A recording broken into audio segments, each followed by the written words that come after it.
A'udzubillahi minasyaitonirrajim. Bismillahirrahmanirrahim. Hadis 8212. Wa an Abi Hurairah radhiyallahu anhu anin Nabiy sallallahu alaihi wasallam qala man kana indahu mazlamatul li akhihi min irdihi aw min syai'in falyatahallahu minhul yawma qabla alla yakuna dinaron wala dirhamun in kana lahu amalun sholihun ukhiza minhu biqadari mazlamatihi wa illam yakul lahu hasanatun ukhiza min sayyiati sahibihi fahumila alaihi. Abu Hurairah radhiyallahu anhu berkata bahwa Rasulullah shallallahu alaihi wasallam bersabda, barang siapa yang mempunyai mazlamah atau sesuatu yang dimiliki dengan cara yang tidak benar milik orang lain, baik itu yang berkaitan dengan kehormatan atau yang lain, maka sebaiknya hari ini ia minta dihalalkan sebelum datang hari di mana dinar dan dirham tidak bermanfaat lagi. Jika ia mempunyai amal sholih, maka akan diambil sesuai dengan mazlamahnya. Jika ia tidak mempunyai kebaikan, maka akan diambilkan dari keburukan orang tersebut lalu dibebankan kepadanya. Nauzubillah summa nauzubillah min dzalik. Teman-teman, kita hidup ini harus berhati-hati ya. Kalau kita berbuat tidak baik atau tidak benar, mengambil milik orang lain, maka itu dia di dunia milik orang lain, di akhirat pun nanti milik orang lain. Oleh karena itu nanti begitu kita masuk di alam barzah atau di alam akhirat, kita akan dimintai pertanggungjawaban. Kemudian jikalau kita orang baik, orang soleh, merampas hak-hak orang lain, maka kita akan dikurangin amal pahalanya oleh Allah Subhanahu wa Ta'ala. Apabila kita berbuat zalim kepada orang lain, kemudian kita tidak punya amal, maka beban seseorang yang kita zalimi itu akan dibebankan kepada kita nanti di alam akhirat ya teman-teman. Jadi apapun yang kita kerjakan di alam dunia ini ada hubungannya sekali dengan akhirat teman-teman. Makanya kita harus hati-hati dalam hadis ini ya. Kemudian ini hadis 8212 sebetulnya memberikan ibrah kepada kita agar tidak berbuat zalim dan tidak merampas hak orang lain. Jadi sebelum kita ke alam barzah, kita harus bereskan dulu di dunia ini untuk dihalalkan ya, sehingga setelah kita halal dalam urusan dunia ini, maka kita akan tidak menjadi beban di alam akhirat nanti. Perintah untuk mengembalikan hak orang lain yang ada pada kita. Jadi kalau ada hak orang lain dalam diri kita, itu harus kita segera kembalikan teman-teman. Jangankan rezeki yang tidak halal, rezeki yang halal aja ada perhitungannya, 1.025.000 ya, itu hak fakir miskinnya kita keluarkan. Itu mah 25.000 itu untuk kasih kepada saudara kita, kepada tetangga kita, kepada kaum muslimin ya, untuk kepentingan kemaslahatan, terutama untuk sarana ibadah teman-teman. Jadi apapun yang kita kerjakan kita sisihkan ya, apapun yang kita dapatkan rezeki halal kita sisihkan untuk senantiasa menyantuni anak yatim, fakir miskin dan sebagainya. Untuk sarana-sarana ibadah juga itu lebih bagus teman-teman ya.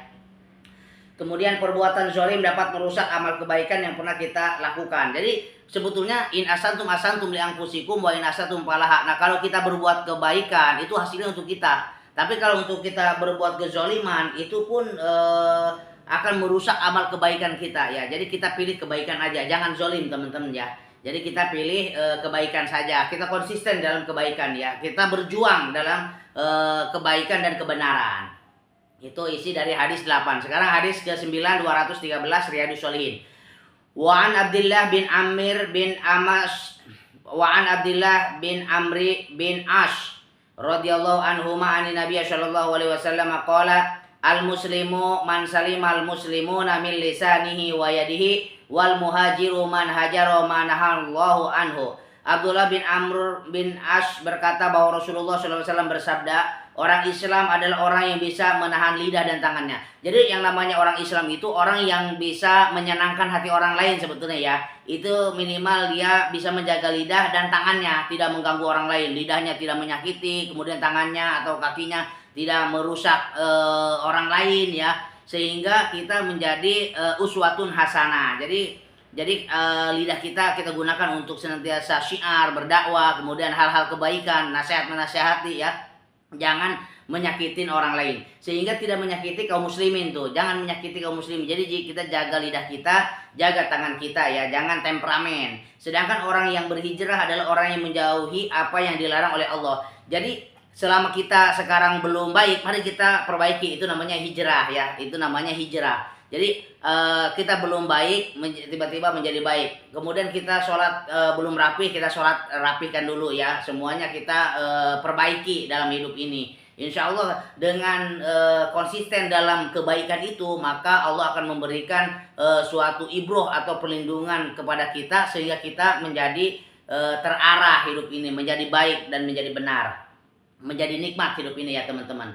Kemudian kesempurnaan Islam dan iman tidak akan tercapai nih. Kesempurnaan Islam, kesempurnaan iman tidak akan tercapai kecuali menjauhkan diri dari menyakiti orang lain. Jadi kalau misalnya kita masih menyakiti orang lain, itu belum sempurna tuh iman Islam seseorang ya. Beda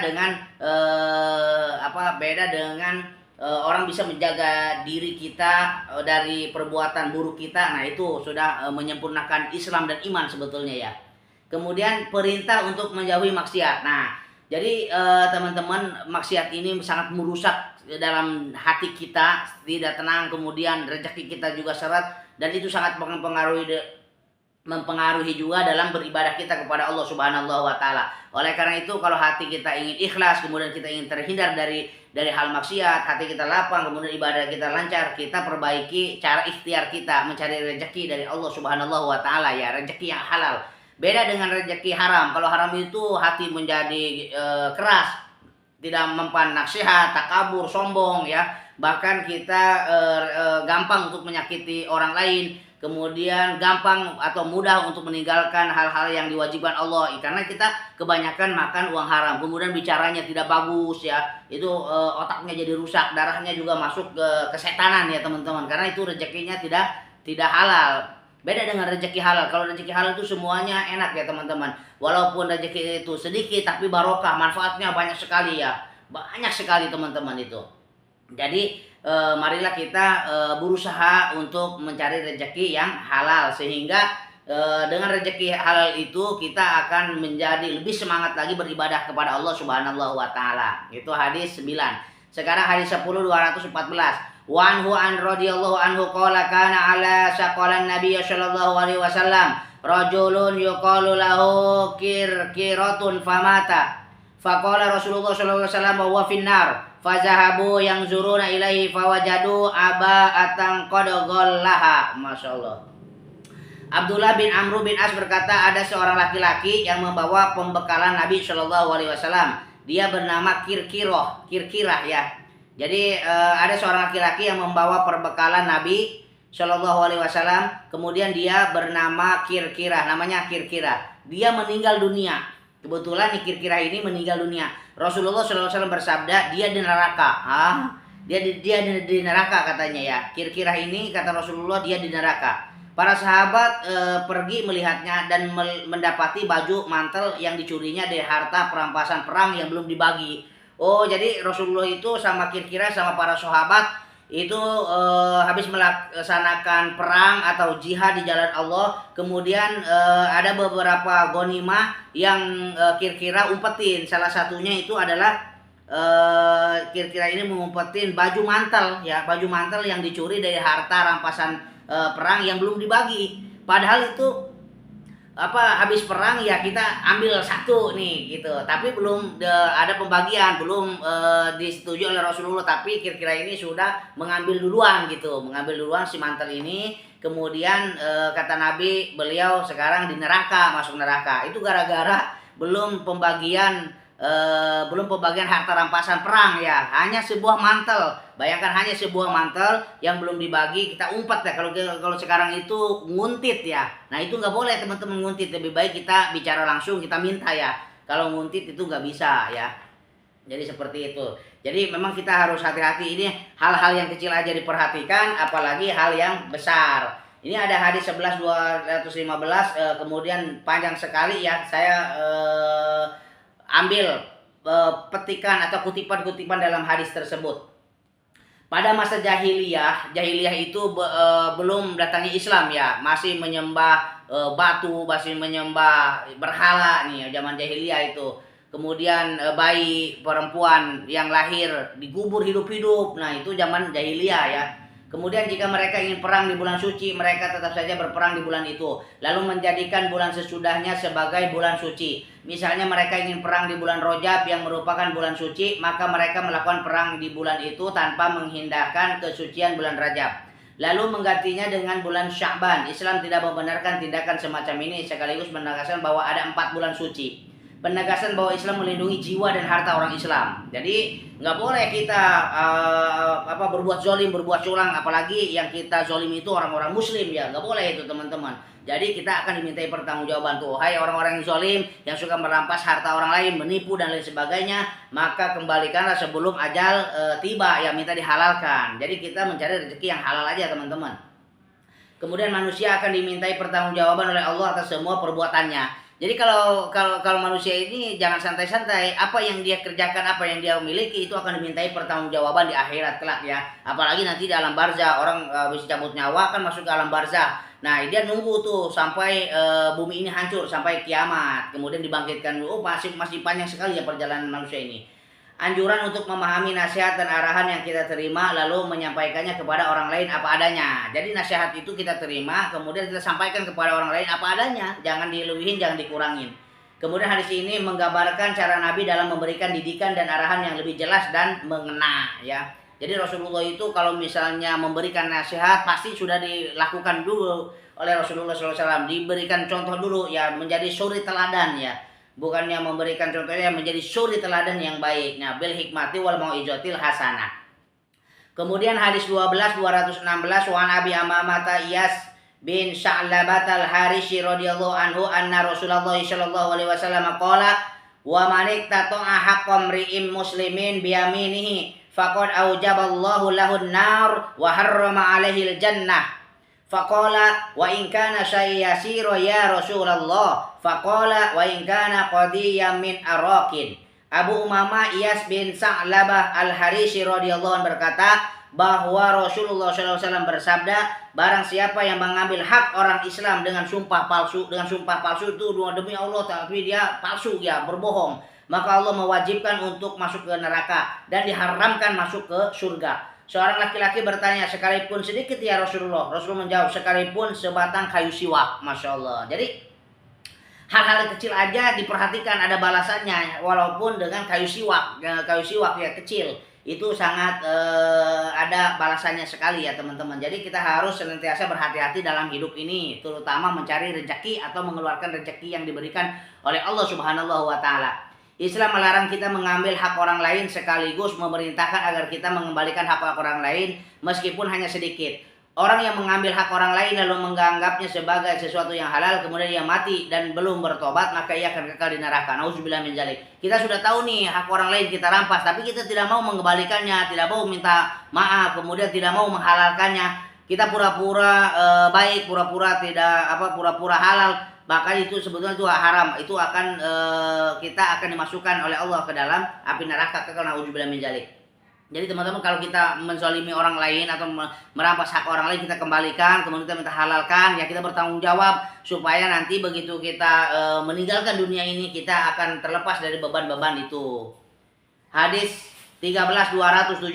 A'udzubillahi minasyaitonir rajim. Wa an Abdi Amirah radhiyallahu anhu qala sami'tu Rasulullah sallallahu alaihi wasallam yaqulu man ista'malnahu minkum ala amalin fakatamatna mihyatan fama fawqahu kana gululan yati bihi yaumal qiyamati faqala ilaihi rajulun aswadu minal ansari ka'anni anzuru ilaihi faqala ya Rasulullah aqbala anni amalaka qala wa malaka qala sami'tuka taqulu kaza wa kaza qala wa ana aqulu al-ana man ista'malnahu ala amalin falyaji biqalilihi wa kasyirihi fama utiya minhu akhadha wa ma naha anhu intaha.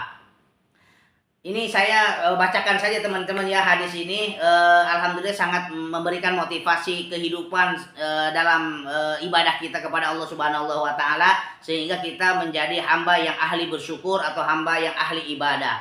Adi bin Amirah radhiyallahu anhu berkata bahwa ia mendengar Rasulullah SAW bersabda, barang siapa yang kami angkat menjadi pegawai lalu dia menyimpan 1 jarum atau lebih, maka dia telah berkhianat. Dia akan membawanya di hari kiamat. Seorang laki-laki hitam dari kalangan Ansor berdiri dan berkata, ya Rasulullah, aku mengundurkan diri dari tugas yang engkau berikan. Rasulullah bertanya, ada apa denganmu? Dia berkata, aku mendengar engkau berkata begini dan begini. Rasulullah bersabda, sekarang aku berkata, barang siapa yang kami angkat untuk melaksanakan tugas, maka bawalah hasilnya, baik sedikit maupun banyak. Apa yang diberi ambillah, sedangkan apa yang dilarang jauhilah. Jadi teman-teman, mengambil barang kalau kita menjadi karyawan, hanya mengambil jarum aja itu tidak boleh. Hanya mengambil jarum aja tidak boleh, kecuali kita ambil kemudian kita meminta menghalalkan, kemudian dihalalkan semua atas perintah atasan, semuanya tahu. Nah, itu akan menjadi halal untuk kita ya. Jadi apa yang dihalalkan kita kerjakan, apa yang dilarang kita tidak boleh lakukan ya. Kita harus hindari teman-teman ya. Kemudian pelajaran hadis tersebut adalah ini sebetulnya hati-hati dalam harta orang lain ya. Kita harus menjadi amanah, jangan menjadi yang berkhianat. Pejabat yang tidak melaksanakan tugasnya dengan baik akan mendapat siksa yang pedih ya. Apalagi ini pejabat-pejabat ya, itu harus benar ya, harus sopan, harus memiliki akhlakul karimah ya, sebab dia adalah panutan untuk rakyatnya. Jadi kita sebagai pejabat jangan semena-mena menggunakan harta. Kalau bukan fasilitas kita jangan ya teman-teman. Itu pejabat akan masuk ahlul jannah kalau seperti itu ya. Jangankan hal yang besar, hal kecil aja dia perhatikan ya. Insya Allah itu pejabat yang adil, jujur, insya Allah makmur hidupnya. Kemudian orang yang dipercaya memegang harta rakyat lalu memberikannya kepada yang berhak, maka pahalanya sangat besar. Ini kalau kita menjalankan amanah, kalau kita diberikan amanah oleh seseorang, oleh masyarakat, kita harus benar-benar memegang amanah tersebut ya, maka pahalanya sangat besar. Orang yang merasa tidak bisa memegang amanah dan melaksanakan tanggung jawab dengan baik, sebaiknya ia tidak memikul tanggung jawab itu. Para pemimpin seharusnya mengetahui kekayaan negara yang belum tergali dan mengetahui bagaimana cara menggalinya. Nah, jadi para pemimpin itu harus memiliki ide bagaimana nih ada suatu harta kita kelola dengan baik sehingga rakyat kita menjadi makmur semuanya untuk kepentingan bangsa Indonesia, untuk kepentingan kita semua. Hadis 14.218 wa'an Umar bin Khattab radhiyallahu anhu qala lamma kana yaumu Khaybar akbala nafaru min ashabi Nabi sallallahu alaihi wasallam faqalu. Ini tulis saja kecil-kecil teman-teman ya, saya bacakan saja. Fulanun syahidun faqala Nabi sallallahu alaihi wasallam kalla inni ra'aitu finnar fi burdatin gollaha fi burdatin gollaha. Umar bin Khattab berkata pada perang Khaybar. Jadi kaum muslimin ini mengalami perang yang namanya perang Khaybar. Sebagian sahabat datang dan berkata fulan mati syahid, fulan mati syahid, hingga mereka menyebut orang laki-laki dan berkata fulan juga mati syahid. Lalu Rasulullah bersabda, tidak, aku melihatnya di neraka karena baju mantel yang dia curi dari ghanimah, harta perampasan perang. Waduh. Jadi ini ada sahabat di dalam perang Khaybar itu berperang gitu kan, melawan kemusyrikan, melawan kejahatan, melawan ketidakadilan. Ini ada seorang sahabat mati syahid di dalam perang Khaybar ini. Kata para sahabat, ini si fulan mati syahid, pasti udah masuk ke surga. Kata Rasulullah, dia sekarang berada di neraka. Kenapa berada di neraka? Karena baju mantel yang dia curi dari ghanimah, harta perampasan perang. Waduh, jadi cuma baju mantel dia masuk ke neraka. Padahal sahabat Nabi ini dalam perang Khaybar mati syahid ya. Dalam pandangan manusia mati syahid, ternyata dalam pandangan Allah dia masuk ke dalam neraka karena baju mantel itu ada pertanggungjawaban baju mantel itu ya, yang bukan haknya. Mengambil harta milik umum sangat besar dosa dan hukumnya, apalagi mengambil harta milik umum ya, menyangkut negara diambil misalnya, itu sangat besar dosanya. Pahala mati syahid sangat besar namun tidak bisa menghapus hak-hak orang lain yang pernah diambilnya. Jadi memang pahala mati syahid itu tidak ada tandingannya teman-teman, yang sangat besar sekali. Tapi kalau dia merampas hak orang lain, ada milik orang lain yang dia gunakan, ini akan